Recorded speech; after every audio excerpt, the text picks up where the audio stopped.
Hey everybody, welcome back to HomeRecordingMadeEasy.com, and here on my YouTube channel, and in this video I'm going to take you a little bit behind the scenes here.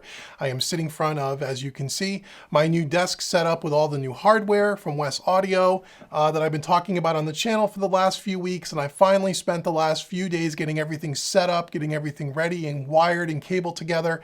And a couple of you asked me in the last live stream, would I take a video and document that process? So that's what I did. So forewarning that all of that footage you're about to see after this little intro clip is all done on my iPhone. It's all done kind of guerrilla style, handheld. Audio's being picked up with the iPhone. I didn't want to or have the time to set up nice cameras, nice lighting, to do all of that stuff because I needed to get the studio back up and running as quickly as possible. And it took about 2 days to do it the way I did it. So what you're going to see now is you're going to see a bunch of clips put together from the time I took apart the old workstation to the time that I kind of built what you see here behind me. It's really, really great. I hope it helps somebody, and all the details around everything I talk about in the next series of clips, I'm going to do full detailed videos on for the YouTube channel here, but I just wanted to kind of give you a little peek behind the scenes of what I went through over the last couple of days, and I hope you find it helpful. I'd love to know what you think. Leave comments below after you watch the video. Let me know what you think of it, and if you want more videos like these, kind of these behind the scenes things, let me know. I don't typically do those kinds of videos because you guys seem to be more into the plugin reviews and the hardware and mixing tips and those kinds of things. But if you like this kind of a video, let me know below. And all the links for everything I talk about in this video will be in the description box below. Most of that stuff came from Sweetwater, most of the gear. There's some stuff from Amazon as well as the desk itself came from a company called Uplift. And I'll leave all the links in the description box below. Full disclosure, the Sweetwater links are my affiliate link. So if you purchase something with that link, I get a small commission, but you don't pay anything else or any more for the product. So I do appreciate that and thank you in advance. But all the Amazon links and the link for the desk itself are not affiliate links. I just want to show you what I have. So in case you like this kind of a setup or you see something you're interested in, you could find it easy with no problems at all. So thanks so much. Enjoy the video. Leave comments below and I will see you guys in the next video. Okay guys, so here is the project that we are going to embark on over the next day or so. Recently, people that have been following me for a while, you guys know that I had switched out my workstation. I used to use an Argosy Dual 15L workstation, which was really nice studio desk, had the equipment racks in it. It was a much bigger desk than this. A huge desk with 2 equipment racks in it, you know, had a ton of space for gear and stuff. But what I found over the years is I have some lower back problems with some disc issues, and sitting for long periods of time just doesn't do it anymore. So at the beginning of this year, I was out for looking for a new studio desk, a sit-stand desk. And so what I ended up getting, and I took some pictures on the Instagram account when I first got it, I got this desk by Uplift. This is a sit-stand desk. This is a 72-inch long tabletop by 30 inches deep. And the goal was for me to be able to have an opportunity to sit and stand. So when I'm working and doing tutorials and mixing and doing that stuff, I'm sitting. And then when I'm doing video editing and other kinds of tasks that are in the studio where I don't need to be sitting so much, I can stand. And here is the desk here. And in the center here, you'll see that currently I have my Focal monitors and my Avatones on these little stands, which are adjustable by, I forget who makes these, I think OnStage. These are metal, like really heavy duty steel, real heavy duty stands with some rubber isolation foam underneath the monitor. And I have those on either side. And they actually were sitting at the perfect height. I got it, oddly enough, I got them positioned perfectly, which is really great. And in the center here, which is what this video is kind of all about, this was a custom equipment rack that I had bought. When I was using the Argosy, I used this in the center section, where on the Argosy, the desk was much longer. The desk was probably another foot or maybe 6-8 inches or so on either side. And when I had the equipment in the wings on the side, some of the equipment was hard to get to from the seated position. It was a real long reach. And so I had this custom rack made, and I'll put the link in the description box. Guy has a store on Revamp.com. He does all custom woodwork and he builds audio racks, among other things. And this is a 4 space on each side, so it's an 8 space or 8U rack, and it's made out of this one's made out of some kind of a pine, and he custom stains it. Anyway, when I got this uplift desk, I needed somewhere to put my interface and all the stuff, power conditioners and octo cards or from a UAD, because I needed everything to go up and down with the desk, right? So I didn't want to have a sidecar, because then the cables needed to be, you know, long enough when the desk goes up and down. I wanted everything to be on the desk, so when it goes up and down, everything travels together. The speakers, all the cabling, power cabling, all the patch cables for the equipment, the computer, the iMac, everything goes up and down as one unit. So I repurposed this rack, and since that time, as you guys know, I've been getting more hardware in the studio, and I realized I was running out of space, and I was going to get another side rack that I was going to put over on the side of the desk and just make sure the cables were long enough to travel up and down. But I didn't want to do that. I wanted to be able to have it right in front of me, so I can just reach out when I'm sitting and I can adjust the controls and all that other stuff. So I had another rack built, and that's this here by the same guy that built the first one. He built a triple bay rack for me, 4U on each side, so we have 12 spaces. Okay, and he made the top, as you can see, it's extended. He made the top overhang on each side, about 6 inches on each side. So this thing, the top is a full 72 inches to match the length of the desk. And the reason why I wanted to do that was so that I could get rid of those monitor stands, and I could put my focals right on here with my Avitones.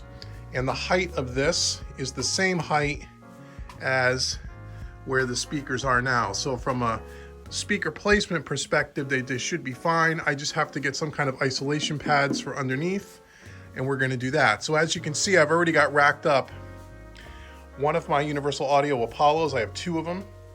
It's going to go underneath here, and I'll have a couple of spaces left. Here is the Wes Audio NG bus compressor, which takes up 3 of the 4 spaces. The power conditioner, 1 power conditioner will go on the top spot. And then we have the Wes Audio Titan rack with all the 500 series stuff.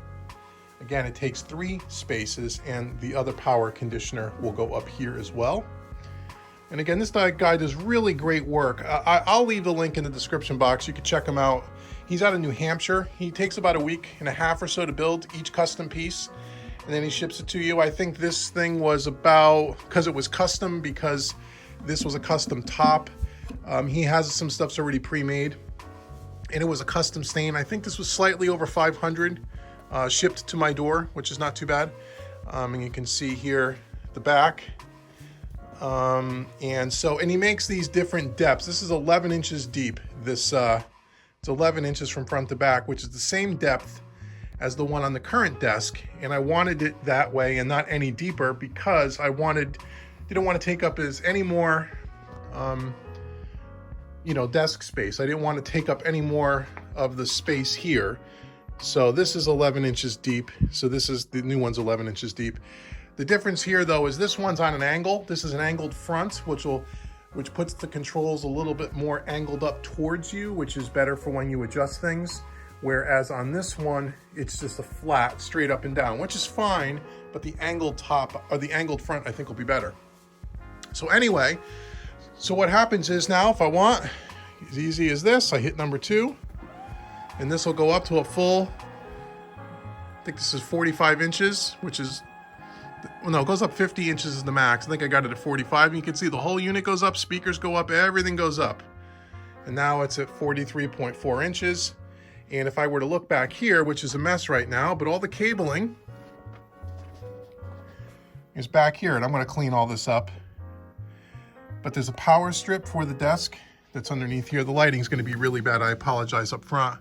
But here's a power strip that got bolted to the desk. So everything that needs to stay plugged in all the time is right to the desk.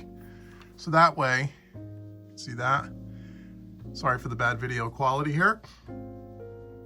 So that way it travels up and down. There's nothing plugged into the wall with the exception of the one power cable for the motor for the desk. And then everything hangs out the back. And what's great about this is that you have easy access to all the wiring. Here's the other Apollo that's going to go into the new rack.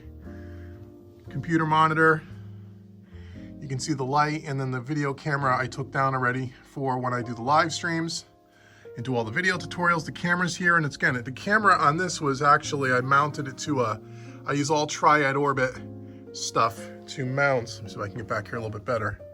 To mount a wall plate with a quick disconnect pole.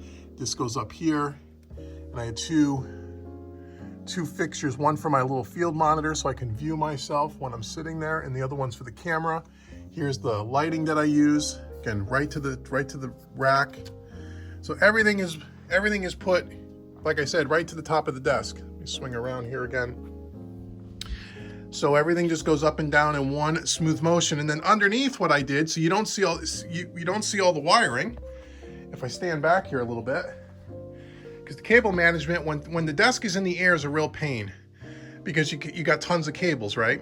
So what I did was, and it's a little messy right now, is I got myself, you can see under the desk, it's just, those are just two black curtains, and I just got a tension curtain rod that connects under the desk. And I don't know how well you'll see this, it's all black, but there's a curtain rod under there. It's a tension rod, and then there's two black curtains that go to the grounds. And then you don't see through when I press the desk and bring it down again. You don't see any of the wires when you're looking at the desk. You can't see any of the cables unless you go behind the desk. Because the one thing I didn't want to see when you raise up the desk is I didn't want to see all of the wiring. See that? Pretty cool, right? So I really find this to be a great solution. Again, everything goes up at the perfect space. And usually I'll straighten out the curtain there. So it kind of just goes up and down. You don't even notice it. So if you're standing back here, you don't see any cabling at all. Once the curtains are nice and kind of neat, they're all screwed up, as I said. But you don't see any wiring, which is great. And that allows me to really, in a way, a lot of what I'm going to do for the most part is I'm not going to be as particular about the wiring back here, because when you cable tie it and have everything with Velcro straps and get really, really particular about your cable management, which you should if it's in the open, when you have to get the things and rewire things, it could become a real pain. So I'm going to make things neater than this, obviously. You'll see that at the end. But I'm going to label everything. But I'm not so concerned about, well, there's wires hanging down, and it's easy to get to if you have to swap out a cable, as long as they're all labeled, because you can't see it from the front. And that's what I like about it, that you can't see it from the front. So that's my solution here. That's my new desk and my new solution. And I probably stand 50% of the time. I really like it when I'm doing video editing and all the stuff outside of actually mixing. Although I could mix standing up, the speakers and everything are in the perfect position. The camera goes up, the light goes up, everything goes up. So it works really well, but I tend to like to sit when I'm mixing. But the rest of the time, I'm standing it. I would say probably 30 to 40% of my day, that desk goes up and down, which is awesome. I really like it. So that's gonna be the project. So today, all this stuff on the top is gonna come down. The iMac will probably stay there, because that's just attached by an arm, one of those monitor arms attached to the top of this. So I don't need to take that down. But the rest of this stuff is all coming down, and it's gonna be replaced with this. And then I'll put the two power conditioners. So I have two Furman power conditioners, one here, one here. These are delays. These are ones that when you turn them on, they're delayed. They have 3 stages that they turn on, so not everything turns on at once. And I'll relabel them. So these two power conditioners will go in the top here. One will go here. Oops. One will go here. One will go here on top of this. And then the Apollo, the second Apollo, will go underneath here. And then I'll have 2 spaces on the bottom, 2 space left over. And that's gonna be for when I get new gear in and I'm doing testing for you guys and demoing new hardware. I can easily just rack it right here on the bottom, the 2 space. Have a couple of cables go out the back, and they can go right into the Apollo. And the reason why I have 2 Apollos and I have 2 X6s is because of the I/O. Because with all this hardware, you need a lot of I/O. you need ins and outs. That's a stereo unit, so you need a stereo set of ins and outs, 2 ins, 2 outs on your interface.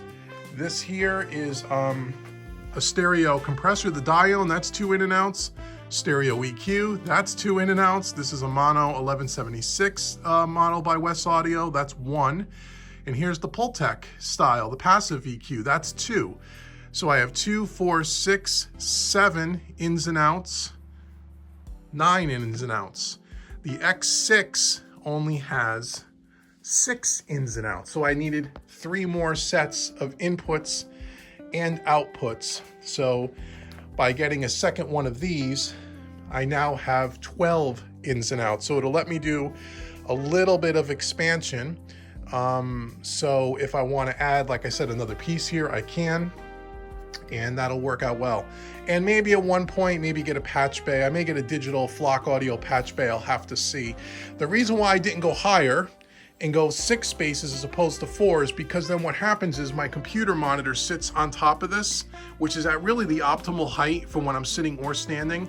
That now means the iMac will be raised up too high and you'll be looking up at the computer monitor, and I didn't want to do that. Or else I would have had this taller, maybe more spaces.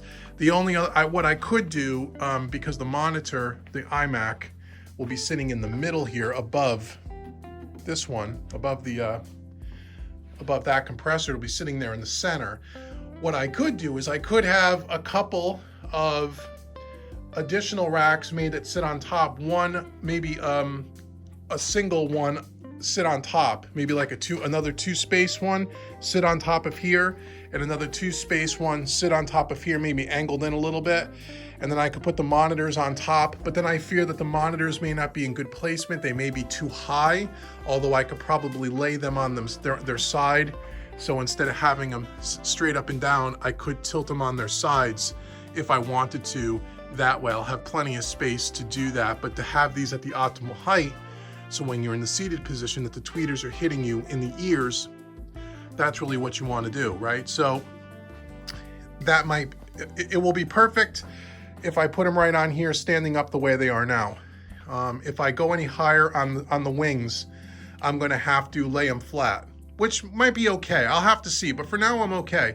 But if I wanted additional space, that's what I would do. I would probably get a 2 space for that side and a 2 space for that side. That'd give me 4 additional spaces, which would be great, which will give me a little more options for gear. Although I do have 3 empty spaces here in those 500 series that I can fill. And if I ever went beyond that amount of gear, then I guess I could, the other thing I could do is I could then relocate the Apollos. I could put these maybe in some kind of a sidecar and just make the cabling long enough to make the whole snake go up and down. So anyway, that's what we're going to be doing here. When it's all done today, I'll take maybe a finished photo or some pictures or a little bit of video here and show you what the finished product looks like. So I will see you guys soon. Thanks for watching. Okay guys, here's all the gear that's pulled out of the rack, the old rack now, and now everything is rack mounted on the table. So we have the 2 Apollo X6s. We have the first Furman power conditioner above the West Audio NG bus compressor, and then the second Furman power conditioner over the West Audio Titan 500 series. And then here's the back. So we have easy access to everything. The Apollos hang out the back a little bit. These units are deeper than the rack, which is totally fine. That's how it was on the old one. Like I said, this width is 11 inches deep.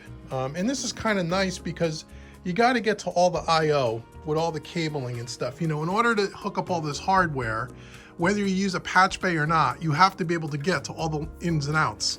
So to have it out the back here where you can just plug the cables in is kind of nice. And then they get daisy chained together through Thunderbolt, and this will make this look like one big unit in the system. As far as it'll look like one interface. So there's a 6 chips of DSP chips in this one. Now I have an additional 6, so that gives me 12. And then for my UAD2 satellite, which I've already pulled out, it's not plugged in yet, that's going to sit down here for now. I'll probably just let the Octo sit down here, or maybe it'll sit on the desk underneath the speaker. Will be here. There'll be some space on the desk here. I could probably put it here as well.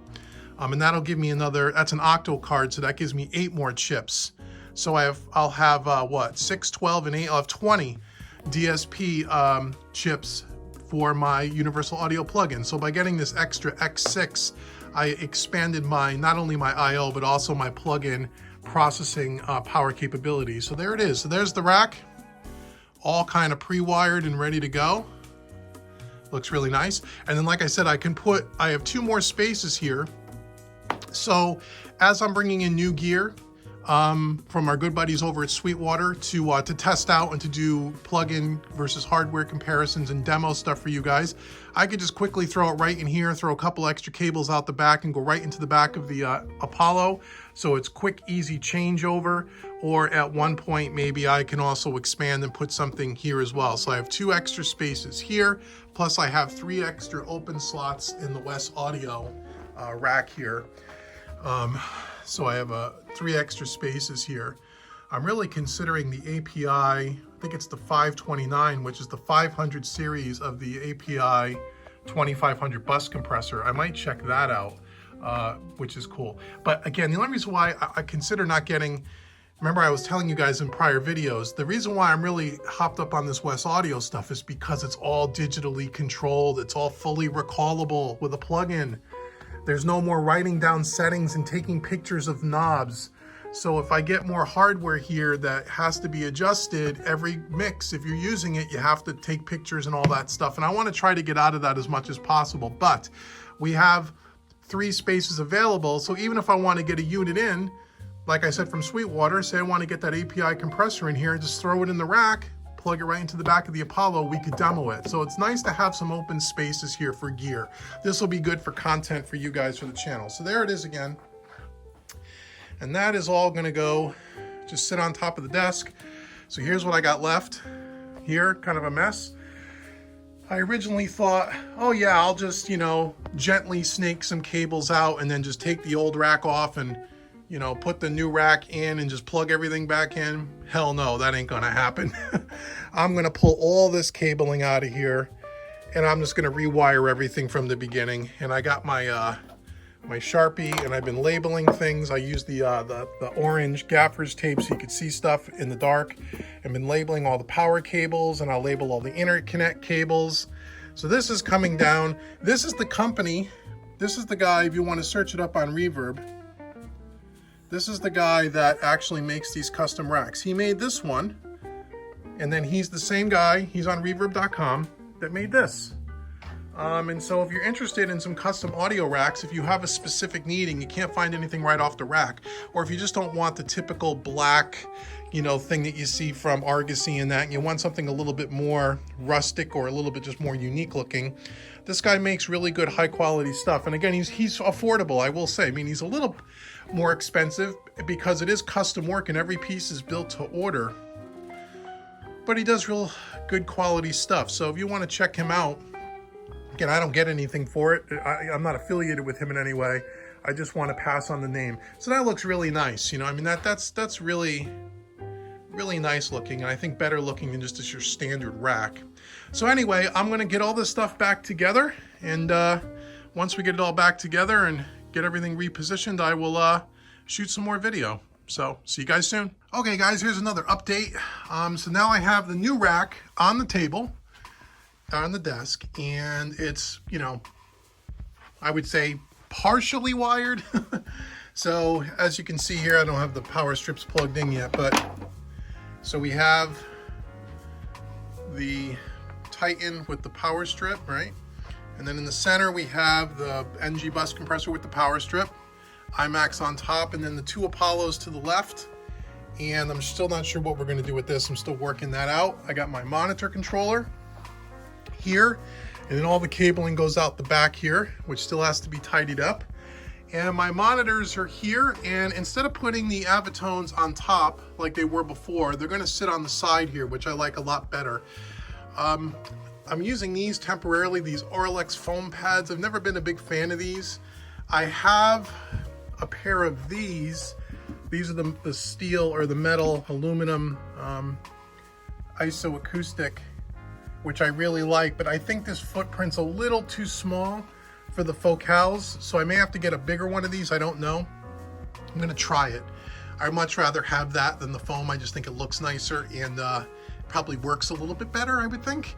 The iMac worked out perfectly. I had to readjust the arm in the back so I can get it perfectly centered, but it's at the perfect height. I was a little nervous that the height of this, even though I thought it was the same as the old one, but it's actually an inch higher because of the feet. So I thought this might be a little too high, but it's not. And right now it's obviously in the up position.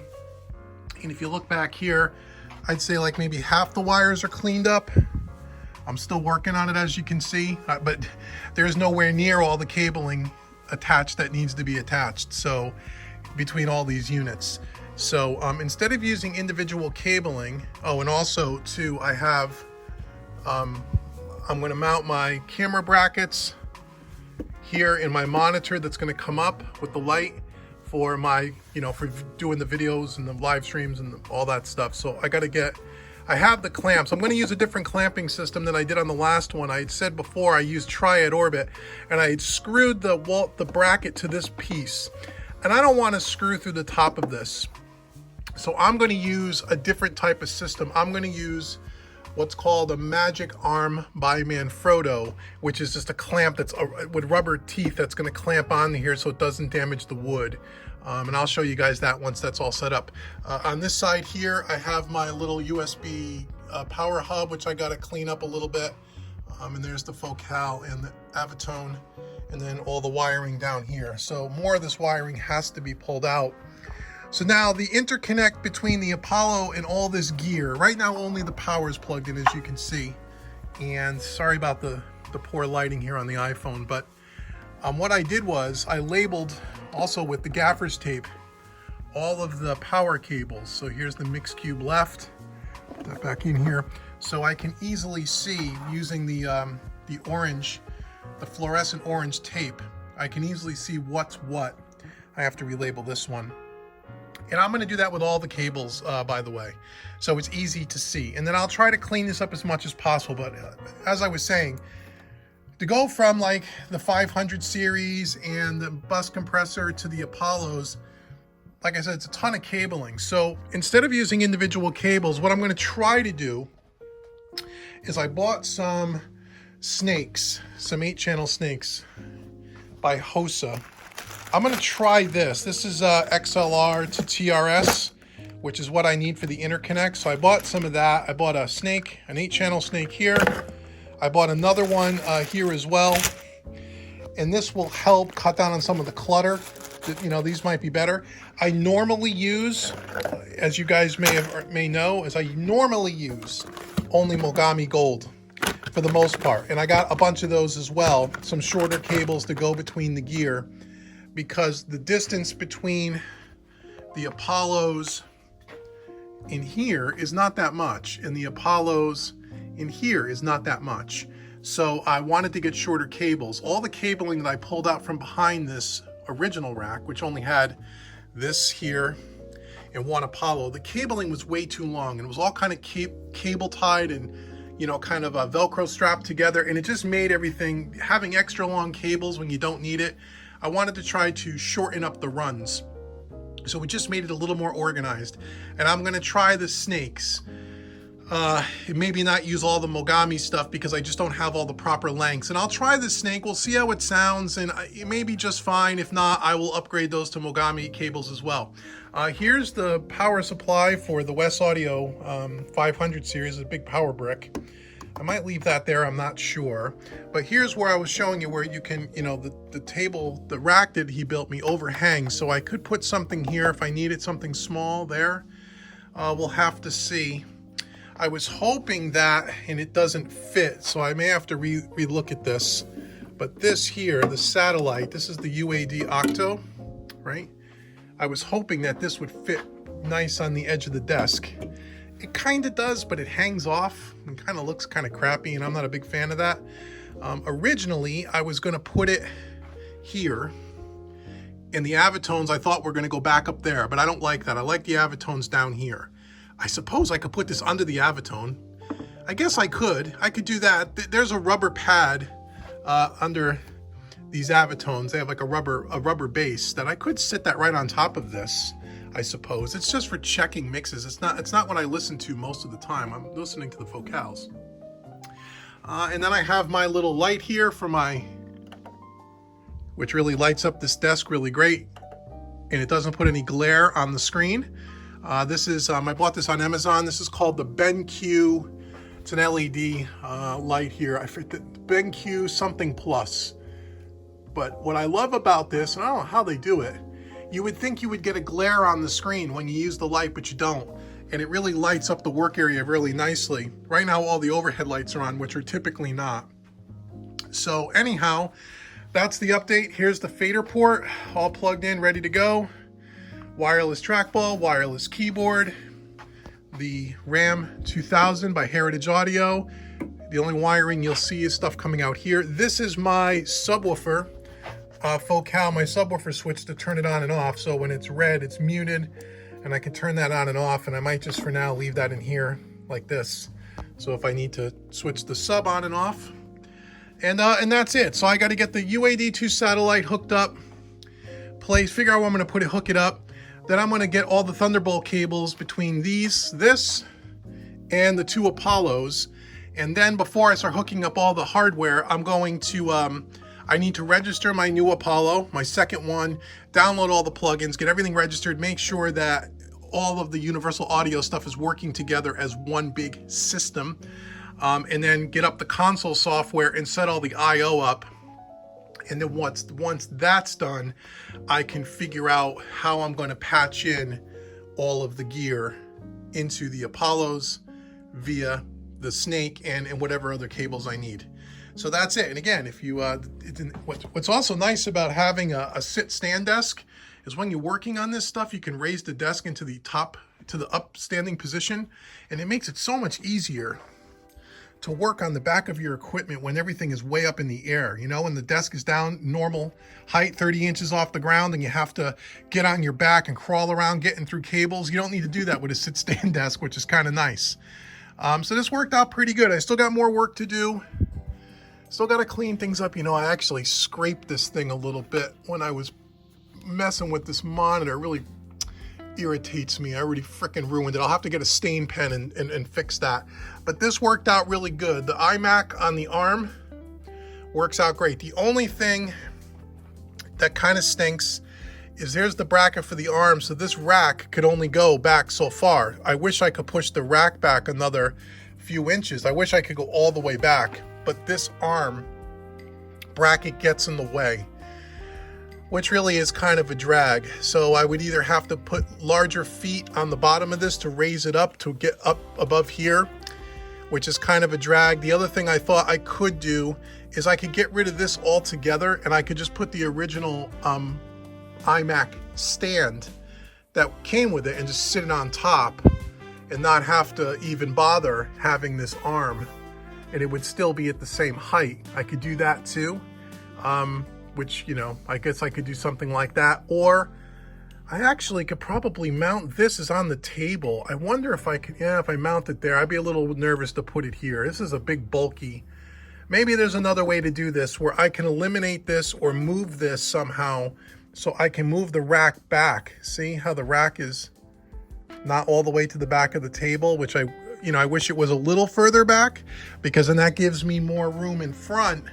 Not that I need a lot of room. I mean, I don't have a lot of room here, but I really don't need it. I have an under the desk that comes up keyboard tray that I haven't installed yet, which will take this and this and put it on a tray. I guess I could do that, but I'd like to get back as much of the tabletop as possible. So if I could get this rack moved back here, that would be great. And the only thing that's keeping me from doing that is this arm right here. So that'll be the last thing I'll do. I can get the, like I said, I'll probably just get the iMac, the stand that came with it, take it off the VESA mount and just sit it on top. That's probably what I'll do. And then that'll free up all that space, because that's quite a bit of space to lose, you know, when you don't have a wide table to begin with. To lose that much, where is it? To lose that much is kind of, anyway. So anyhow, that's another update.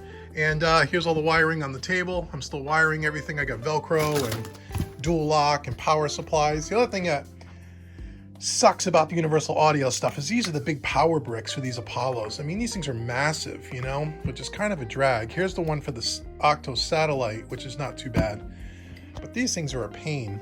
And also the RAM 2000 has a big power brick like that too.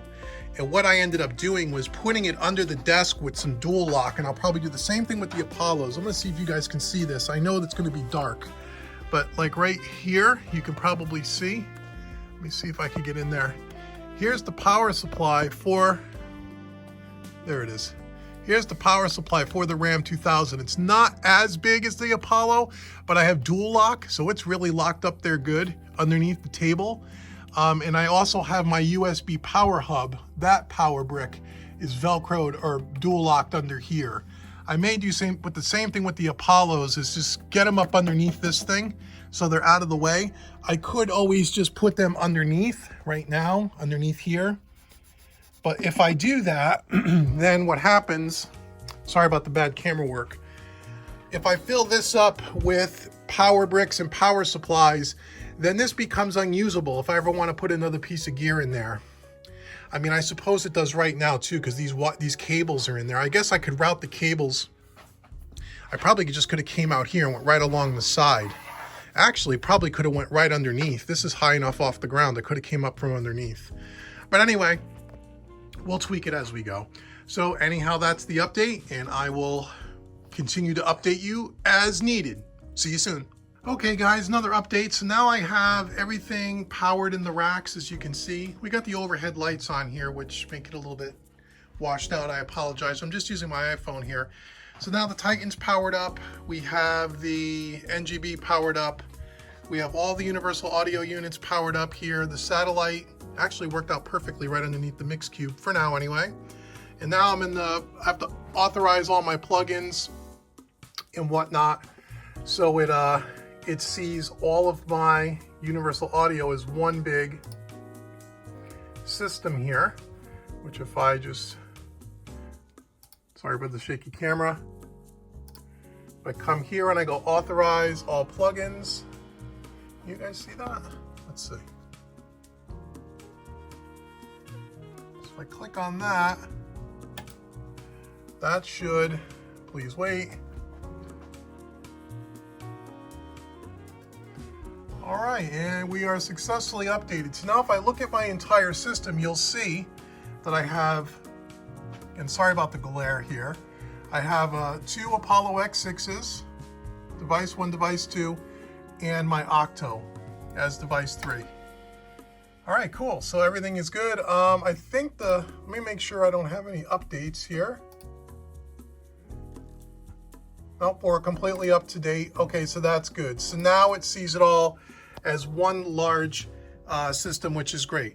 So what I ended up doing for the power bricks for the Apollos, at least for now, this empty rack space that I said might be for future gear, is now becoming a little storage bin for all the power bricks for all the Apollos and for the satellite.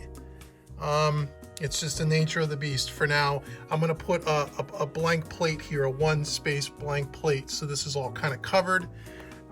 If we need more gear, at least for now, I can use the slots here. And as far as the wiring is concerned, I'm still doing some cleanup, but I'm making progress here.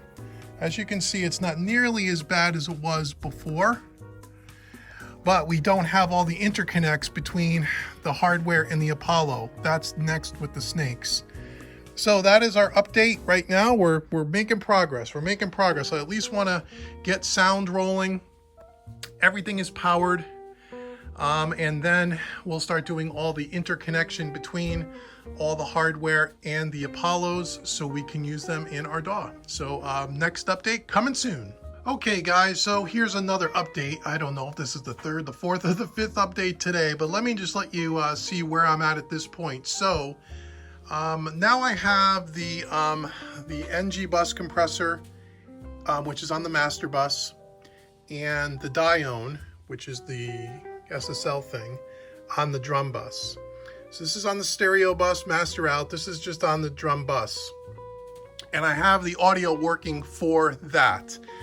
So basically what needs to happen is you need to come out of your interface. I picked channels 5 and 6, my last two channels, out 5 and 6 on my Apollo, back into 5 and 6 on my Apollo for the stereo bus compressor, the NG bus.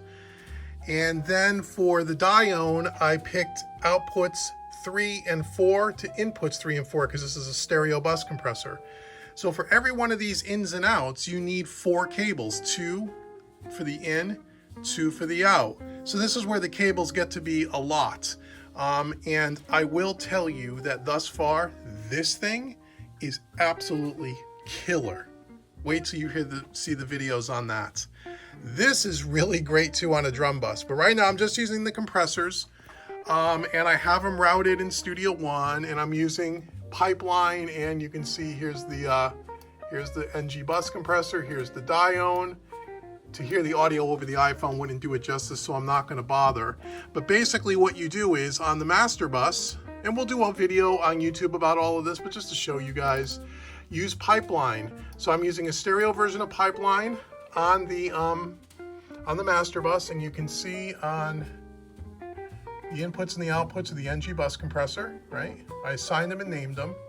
And then after that, and the next insert is the actual plugin. Okay, that's how you have to do it, I think.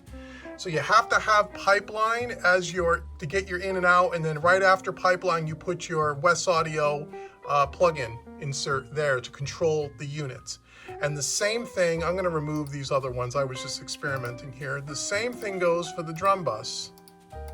So I picked 3, 4, I got a version of pipeline, the dione, oops, you probably can't see that, the dione and the dione, and then after that I put up, sorry about the one-handed video here, the plugin. So pipeline, and then the second insert is the actual plugin which controls the hardware. So in the back, and again, I don't know how well you'll be able to see this, but I'll show it to you anyway. It's kind of dark back here, and I apologize. So anyway, you have on the Titan, can I turn the lighting on here? I don't know if I can do that. I don't know, I'm in the middle of recording. So sorry if it's too dark. It may not be too bad actually. So this is the dione, this is the Titan, this is the end, the bottom piece here behind all these wires. This is the 500 series rack, right? So we have, where do we have here? We have here, I don't want to get my hand too much in the way, but you can see these 4 XLRs that are coming in here, right? You can see these 4 XLRs. So you have input on the bottom, output on the top. So input 1 is right here. Okay, that comes, output number 3 on my Apollo goes to input 1, which is the dione bus compressor, the dione drum bus compressor. And then output 1 goes to input on my Apollo. So I'm using 3, 4 on the Apollo. So it's 3 in, yeah, right? Yeah, so it's output of this to the input of the Apollo, output of the Apollo to the input here, okay? And then the same thing here on the output side. So now I have going out of the dione, because it's a stereo unit, out of the dione to the input of the Apollo on 4, or excuse me, number 2, and then, or excuse me, on the Apollo 4 and the input Apollo 4. So it sounds a little confusing, but when I do a YouTube video, I'll map it all out. It's not that bad. So basically what you need is you need to have 4 XLR to TRS cables because it's a stereo compressor, left and right. So you need a left in, a right in, a left out, and a right out that goes to the opposite on the Apollo. So this all snakes back here and goes all the way over to the Apollo. And again, the cables are now starting to get a bit messy. I'm trying the best I can here, but there's a lot of cabling here.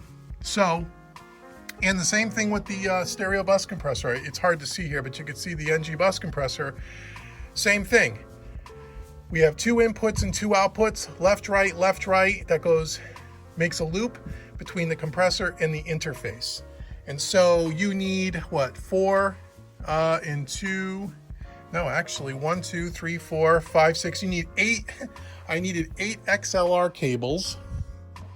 8 XLR cables to TRS cables to hook up this unit in just this one unit, right? 8, right? Because there's stereo units.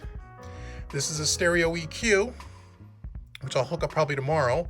This is going to be as part of my drum bus chain as well. So I'm going to go from compressor to EQ if I want it as my drum bus.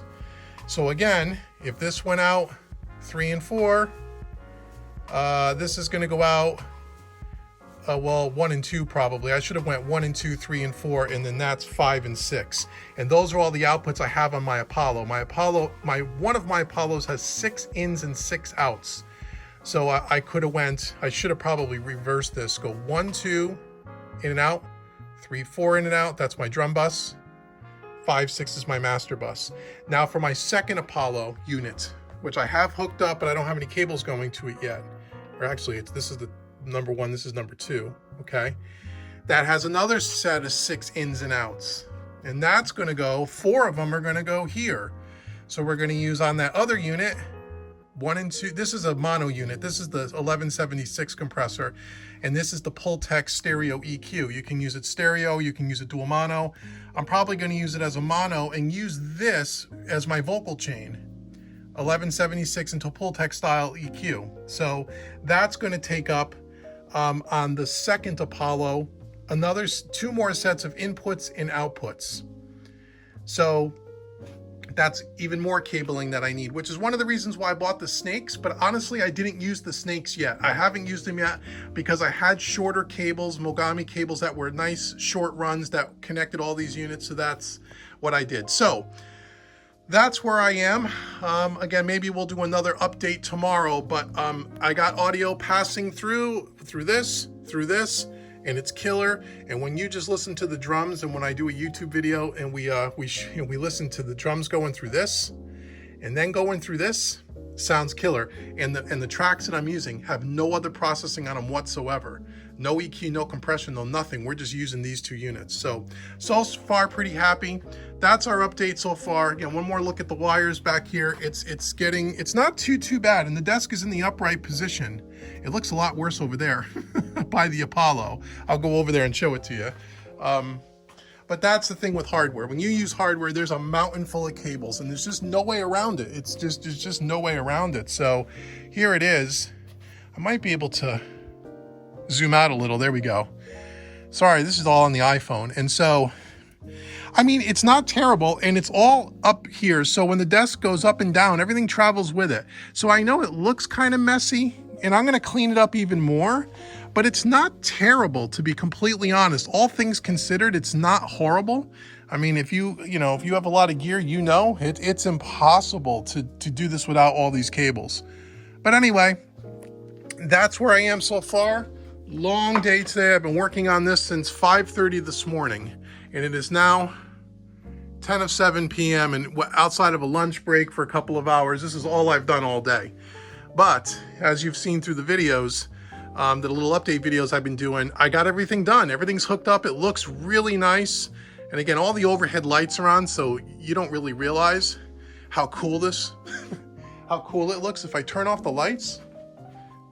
And I don't know if I'll leave all this footage in the video, but if I turn off the overheads and I come on in here, it gets way cooler, man. So it looks really good. It sounds really good so far, which is what I really like. And so that's gonna kind of be what I'm gonna be seeing when I'm sitting down mixing. I can put my hands right out in front, touch everything really nice. I don't have to leave the sweet spot. I can touch everything. But like I said, what's great about it is you can just use the plugin if you want. And the plugin controls the hardware, which is really cool. So anyway, that's it for this update. I will probably do some more footage as I get closer to wrapping up everything final. and get ready to start making some more YouTube videos for you guys to show you how this stuff sounds. See you later. Hey guys, one last thing here before I wrap up. I realized, I don't know what order these videos will go in, but some of you have asked me about the live stream and the camera gear. So let me show you that. I haven't showed you that throughout this series here. Disregard this cable hanging down. So let me just show you what I have going on. Probably easier to go around the side. So anyway, people have asked me about this. So it's part of this whole process. So right up here is where I have my camera, a little field monitor, and my light for my for the live streaming and all the videos I create, so I'm not sitting in the dark. I look like I'm lit up. Now again, right now my desk is in the standing position, so that's why it's way up at the ceiling. It's obviously going to be lower when you lower the desk. But I'm using a Canon 90D is what I've been using for since it came out. And I'm using a Sigma 18 to 35 millimeter Art Series lens, which is a 1.8 aperture, which is good in low light. This has a clean HDMI out, which is why I have the Canon 90D. It's running on a dummy power supply, so there's no batteries needed. It stays powered all the time. The HDMI out is going to this little, 6-inch little field monitor that I bought on Amazon for like 150 bucks. This is so I can see what I look like in the frame with the lens, so I don't have to use the little flippy screen, because when you use the HDMI out to go to your computer, well, actually you can't see it on the side, the flippy screen can't flip out and you can't see it anyway. Plus it's too small for me to see. So I have the little field monitor just plugged from the camera to the field monitor, and I can see what I look like in the frame on camera to make sure I'm lit properly and I'm framed up, so on and so forth. And speaking of light, I used to have 2 lights on the wall by aperture, and since I've gone with the sit-stand desk, I reduced or eliminated the 2 light system and went to 1 light and clamped it to the desk. And this is this light is made by Elgato. This is called the key light. It's an LED panel. Okay, and it allows me to go from complete white light to yellow light and in between, so I can blend the temperature of the light, which I didn't have on my other ones, which I like. This runs off of a remote control, which is nice. It turns on and off, and it is bolted on a stand right to my desk here. And then again, it goes up and down, and it just sits up top here like this. And I used to have 2 lights, if you look at some of my older videos, bolted to the wall here in front. I used to have 2 lights bolted to the wall, one over there and one behind me, and they were shooting at a 45-degree angle towards me.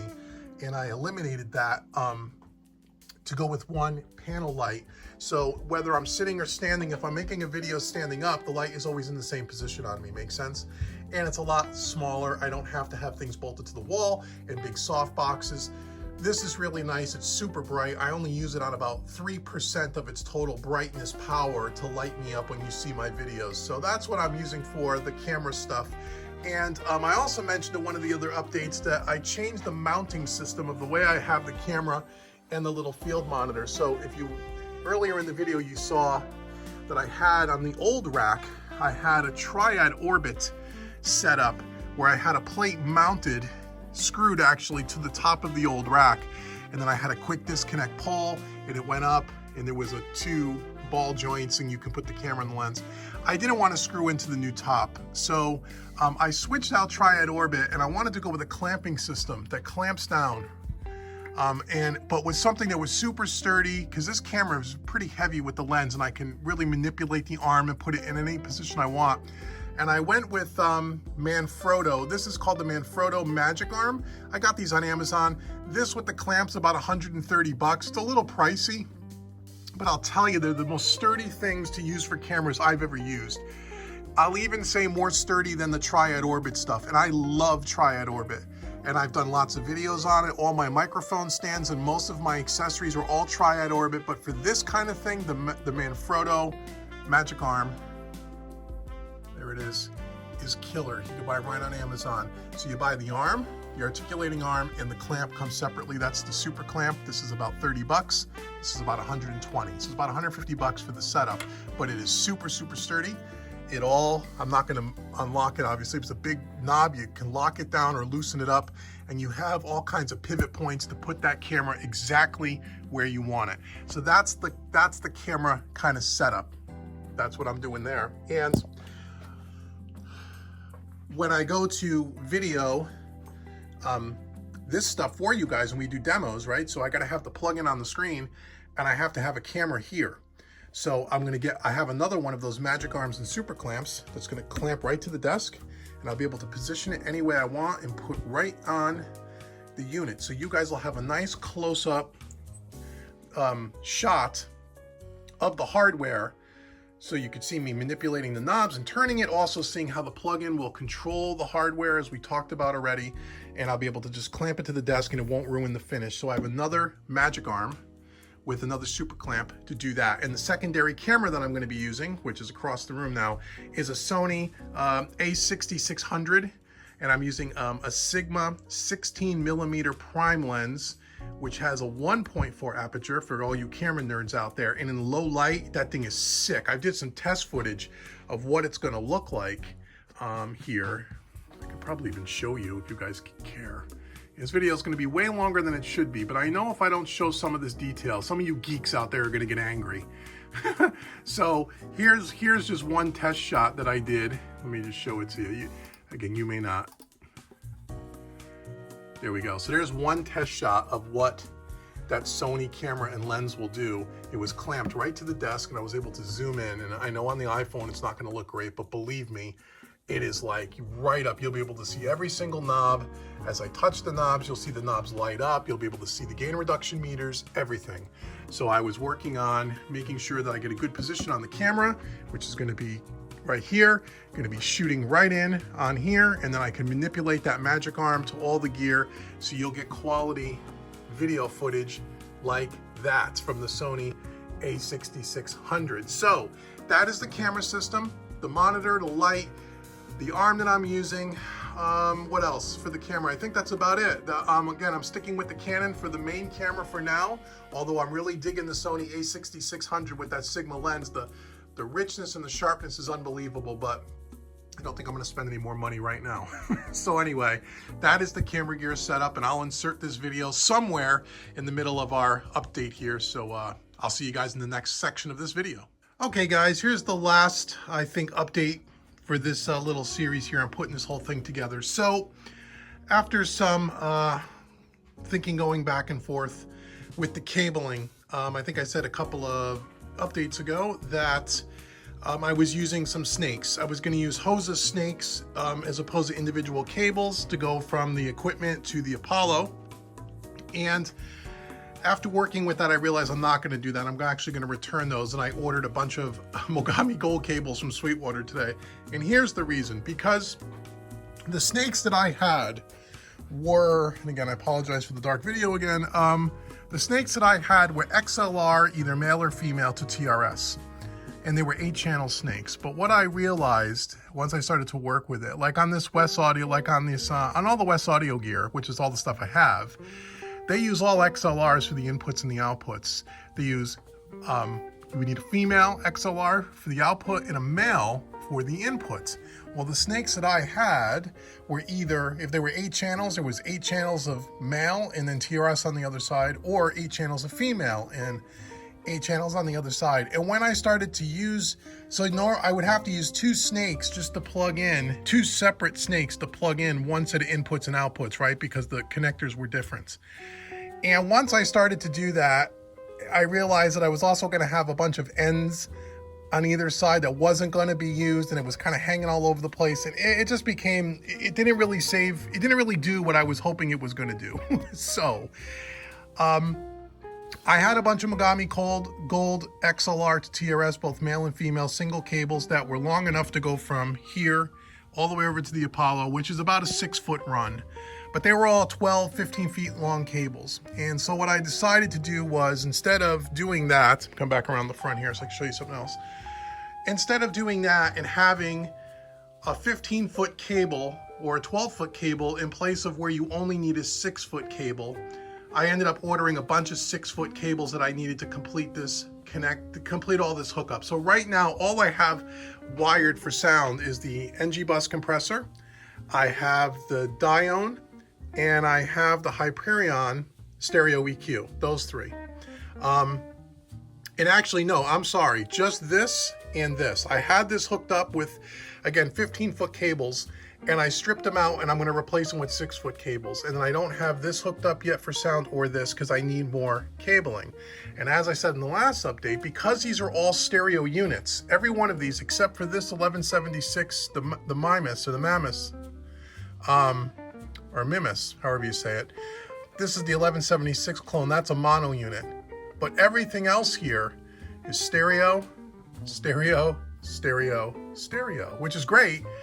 But when you have that, you need to have 4 cables for each unit. So you need an in and out on the left and an in and out on the right to make a loop from your interface. So that means that you need 4, because this is stereo, left and right, right? Left in and out, right in and out. So you have 4, 8, 12. Here's stereo EQ, the passive, the Pultec knockoff here, 16 plus 2 for the mono, 18. So you need 18 XLR to TRS 6-foot cables to make the runs nice and short so you don't have a bunch of cable hanging on the ground. I probably would have had enough cabling in-house to do all of this, but again, all the cables were at least 2 times longer than they needed to be. Some of them were more than that. Some of them were 15-foot cables. And I just thought, if I'm going to have all those cables, to have an extra 5 or 6 feet on every cable could literally give me an extra 75 or 80 feet of cable behind that desk that's really unneeded. That's kind of, you know what I mean? Which makes this rat nest even worse when there's cables all, you know what I mean? So I wanted to shorten them up, and I just wanted to go with the runs, the length that I needed. So I ended up ordering a bunch of cables, as I said, from Sweetwater, and that'll all be here in the next day or so I'll be able to hook all of this, the rest of this stuff up for sounds. So right now I'm just playing with the Dione and the NG bus compressor anyway, and so that's cool. So that's where I am as far as that goes. The rest of it is pretty much, at least for now, done. And this is kind of the final setup. You saw this probably in the last update, but here it is. I put some pictures on the Instagram page with the overhead lights turned off, so it's more of a dim lit, but this camera, this iPhone won't take good video in the low light, so I want to show it to you. Oh, here's my Rode, or the RE20, the Electro Voice RE20 for when I do the videos. Right, here's the RAM 2000 by Heritage Audio. This is an amazing monitor controller, I love it. I still have all the cables going in underneath here.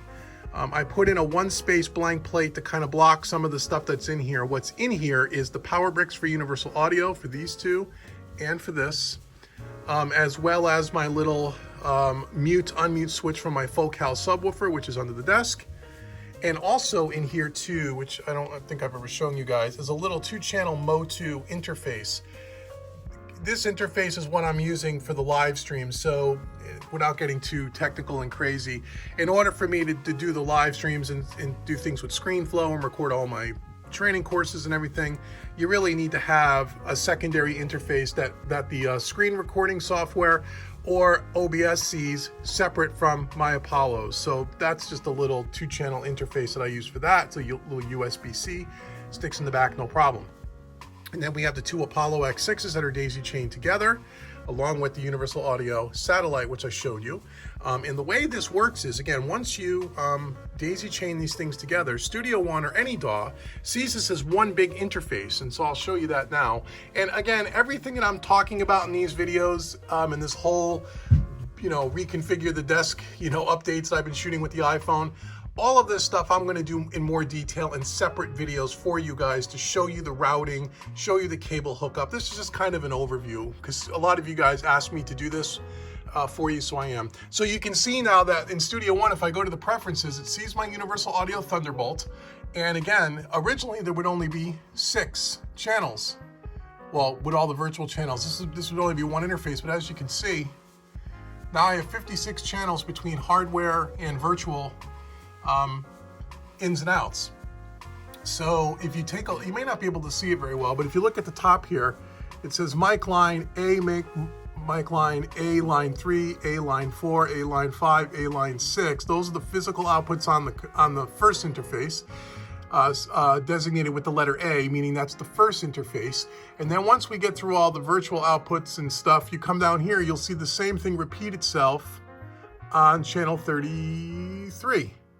B, mic line 1, B, mic line 2, B line 3, B line 4, B line 5, B line 6. Those are the physical 1/4 inch outputs and XLR inputs on the second interface. So you have the X6, so you know, has two 1/4 inch, channel 1, channel 2 for guitar, bass. On the back has an XLR, so you can use either guitar, you can either use the 1/4 inch or the XLRs on the back. So the X6 only has 2 preamps in it. So I have 2 preamps, 4 preamps. And the reason why I bought the X6 as opposed to the X8 or the X8P, the X8P has 8 preamps on the back, is because I don't do a lot of tracking. The only tracking that I do is for my voiceover mic for when I'm doing my tutorials, which go into channel 1. And occasionally when I'm writing music for television and film, I record guitar, I'll record bass, it's all done separate. So I don't need more than 4 physical, actually I don't only need 2 physical inputs because that's all I use, but I have 4. And so now they're all one big system. So the way I would set up my template for all this hardware is going to change here in Studio One, and I'll show that to you when we get to that specific video. Right now, this is just a session that I pulled up. This is actually from the master class. This is Robert John and the Rex Gypsy Love. This is the mix that I did for the master class for guys that have picked up the mixing master class. And if you have not picked up the mixing master class, go to homerecordingmadeeasy.com. Go to the training course page and look for the master class, mixing master class. This is the session that we did. I only pulled it up because I'm going to start experimenting with pulling out the bus compressors that we used in plugins, which was the FG Gray by Slate Digital, which is the SSL. And we're going to compare that to the Dione, which is the SSL. I'm going to pull it in and out there so we can kind of hear the difference. And then also, this is way beyond just an SSL. This is really a Dione compressor. It's this compressor hopped up on steroids with a bunch of other features, but I'm going to put this, we're going to test this out on this finished mix. So this is a completely finished mix that I did for the master class. So I'm just going to insert this and this for separate videos, and then we're also going to listen to these 2 pieces on raw tracks where there's no other processing, so you could only hear the processing going on with these pieces, which is the way I really like to do this. So we're going to do the testing in a few different ways. So that's why this session is pulled up, because I'm playing around with it. But when I get to setting up my template for all the I/O, I will do a video for that for you guys as well, so you can see how that's done. So I think that's it. I don't know how long the video will be when I edit it all together, but hopefully you found this interesting. I know some of you will, because some of you asked me, please document this process. So I wanted to document the process for you. And again, we have 3 extra spaces here for future gear. I got some blank panels coming in here to cover it so we keep all the dust and the debris out of there so it doesn't get into the electronics. And I don't know what I'll put here. Maybe you guys could put some comments below. What would you like me to do? I could do up to 3 mono units or 2 stereo units in a mono unit. What 500 series modules would you guys like to see me do a review? I will hook up with my good buddies at Sweetwater and I will get them to send me something on a loaner, and then we can test it out. This is part of why I'm doing all of this hardware, is not just because I really like it and it's fun, although that is true. I love having all of this and I think it looks so cool. It's gonna be so much fun to play with this, but I want to be able to create content for you guys, because a lot of you guys ask me about hardware. Some of you have a hybrid setup. Some of you have no intentions on getting a hybrid setup, but you're just interested in what the sound difference is and you like this kind of stuff. And so I wanted to make sure that I could provide lots of demonstrations for you guys, and we'll all learn together the difference between analog hardware or just using plugins by itself. Does it make a difference? Does it sound better? Does it sound different? What sounds different? How would you go about it? Blah, blah, blah. And what's involved in doing this? And hopefully some of this series that I've created for you guys, this little mini series, iPhone mini series I'm calling it, will show you a little bit behind the scenes of what's involved to hook all this stuff up. And as I said, the routing, you got to really work your head around. You have to have, the right amount of I/O to accept all this gear, and you need a ton of cabling, and you saw that behind the desk. And so there's a lot to doing this, but it's really cool. It's really worth it, I feel, and I'm having a lot of fun doing it. So anyway, that's it for this video. I hope you guys found it informative and helpful in some way. Again, I apologize for the shaky camera work here. Most of it's been done with the iPhone, all of it actually. And even the audio, my audio is being picked up only by the iPhone. So this is kind of guerrilla style, but that was the only way this was going to be possible, to set up a real camera and lights and everything just to do this. I just had to get this done. And this took me about, I would say, 2 solid days. If you know, from the time you saw the very first part of the video where I tore apart the old setup, the old rack, to where we are now, took about 2 full days, yesterday being the longest day. It's a lot more involved than you think, and a lot of it is routing and cleaning up all the cabling as best you can. And although it's not clean, it's never going to be clean. But again, because I have my curtains down here, which again I know look a little messy, they're usually nice and neat, but it goes to the desk. You know, when you have the desk in the upright position, you don't even see any of the cables, which is good for me, and it's really good. So anyway, leave comments below. Let me know what you think of this setup. Again, let me know if there's any other hardware that you want me to kind of test out, especially with 500 series modules, because as you see, I have 3 empty slots there. We can do it. Stay tuned to the videos coming up on all of this gear. And again, I gotta end the video by saying I have to thank my buddies at Sweetwater for sending me this, because again, without Sweetwater, this stuff wouldn't have been possible to do. For them to hook me up with a lot of this stuff here, although, you know, this is not all just given to me for free. A lot of this stuff I have to pay for, but I get good pricing on it. These guys have been very, very cool. Sweetwater has been, and you know how much I love them. So if you're interested in any of the gear that you see in this video or anything else at all, the link will be in the description box below. And again, as I always say, full disclosure, that is an affiliate link. So if you purchase something on Sweetwater using that link, I get a small commission, but you don't pay any more for the product. And I will say, I love Sweetwater. They're great. They've always been very good to me, and I've been promoting them for 10 years since I've been buying gear from them, and I've only been an affiliate of theirs for less than a year. So I'm a true supporter of their company and their service, and I want to thank them especially for allowing me to get to the point where we can bring you this type of gear like we did. By the time you see this video, you've already seen the warm audio demos that we did with the 1176 and their LA2A versions. All that was made possible by Sweetwater. Without them, those videos wouldn't exist. You wouldn't have been able to hear the differences.